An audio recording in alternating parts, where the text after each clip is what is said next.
Mən səni bu qədər sevməməliydim. Bilirdim cəzası ağır olacaq.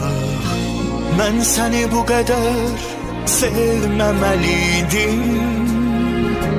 Bilirdim bu sevgi çox ağladacaq. Mən səni bu qədər sevməməliydim.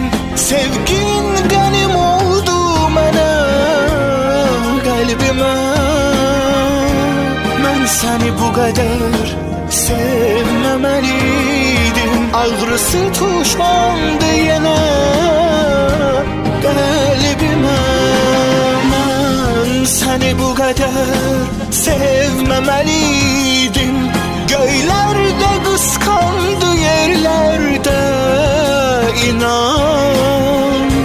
Bilirdim alacaq qəddardır həyat. Bilirdim könlümü qoyacaq bir an.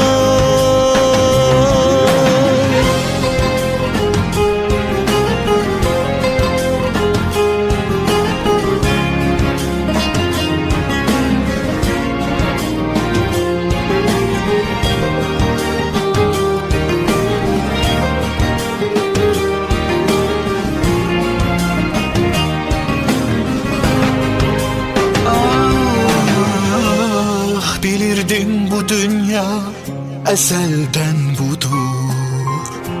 Səni də alacaq tali əlimdən. Səni başqaları oxşayacaqdı. Mən dəli olanda xatirələrdə. Mən səni bu qədər sevməməliydim. Sevgin qənim oldu mənə, qəlbimə. Mən səni bu qədər sevməməliydim. Ağrısı tuşlandı yenə qəlbimə. Mən səni bu qədər sevməməliydim. Göylərdə qısqandı, yerlərdə inan.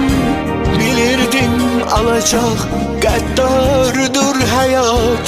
Bilirdim könlümü qoyacaq bir an.